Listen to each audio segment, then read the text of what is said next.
खबर यह है कि 20,000 भारतीय जो अवैध रूप से अमेरिका में हैं उन्हें निकाल देंगे। अगली तस्वीर में आपको दिखाऊं, बहुत से लोग, ये महिला जब पता चला ये भी अवैध रूप से वहां रह रही थी, रोने लगी है कि इन्हें भी जाना पड़ेगा अमेरिका से। 20,000 भारतीयों को ट्रंप निकाल देंगे तो कैसे भारत आएंगे आपको बताऊं।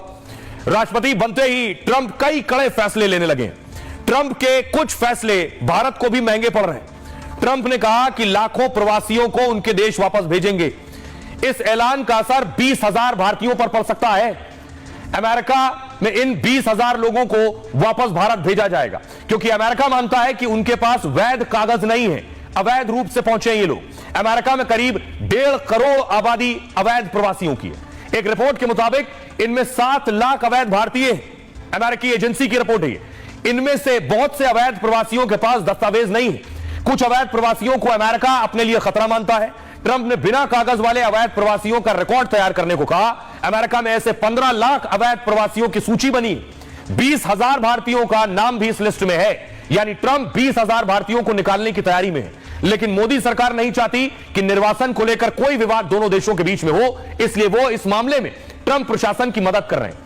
अमेरिका में फंसे अवैध भारतीय प्रवासियों की पहचान की जाएगी और फिर भारतीय नागरिकों को वापस हिंदुस्तान लेकर आया जाएगा। भारत से अगर कोई अवैध तरीके से अमेरिका जाना चाहता है तो पहले पहुंचता है दुबई पहुंचेगा और दुबई से पहुंचने के बाद फिर वो अजरबैजान पहुंचेगा। दुबई से आगे अजरबैजान से वो रास्ते से तुर्की पहुंचेगा, तुर्की, और फिर संभव है पानी के रास्ते से वो पनामा पहुंचेगा और पनामा पहुंचने के बाद मैक्सिको। मैंने मैक्सिको और अमेरिका की दीवार अभी आपको दिखाई, वहां से उस बॉर्डर से अमेरिका में अंदर दाखिल होते हैं। यह तरीका डंकी रूट का मतलब विदेश ले जाने वाला अवैध रास्ता।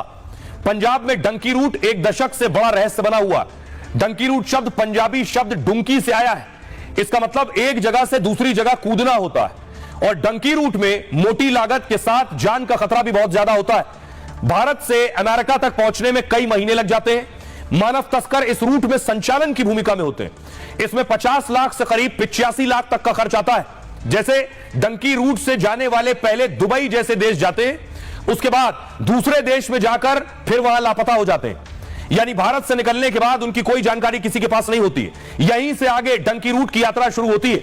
कई देशों की सीमाओं को अवैध तरीके से पार करना होता है, कहीं समंदर के रास्ते तो कहीं जंगलों में पैदल यात्रा करनी होती है। देशों में सुरक्षा से बचने के लिए अवैध ट्रांसपोर्ट इस्तेमाल करते हैं क्योंकि अवैध घुसपैठ में पकड़े जाने पर जेल जाने का खतरा होता है या फिर सुरक्षाकर्मी घुसपैठ रोकने के लिए गोली तक मार देते हैं उन्हें।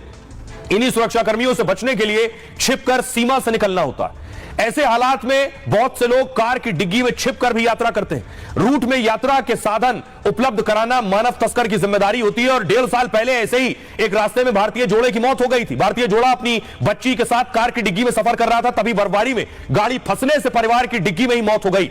डंकी रूट में इस तरह की मानव तस्करी गिरोह की कोई जिम्मेदारी नहीं होती है। तमाम मुसीबतें कई देशों की सीमा पार करने के बाद मैक्सिको पहुंचते हैं और यहां पर मैक्सिको की सीमा के जरिए अमेरिका में प्रवेश होता है। हालांकि अमेरिकी फोर्स को भी घुसपैठियों को गोली मारने के ऑर्डर है। अगर इसे पाते हैं तब डंकी रूट से अमेरिका की यात्रा पूरी हो पाती है, यानी यह संभव होता है। तो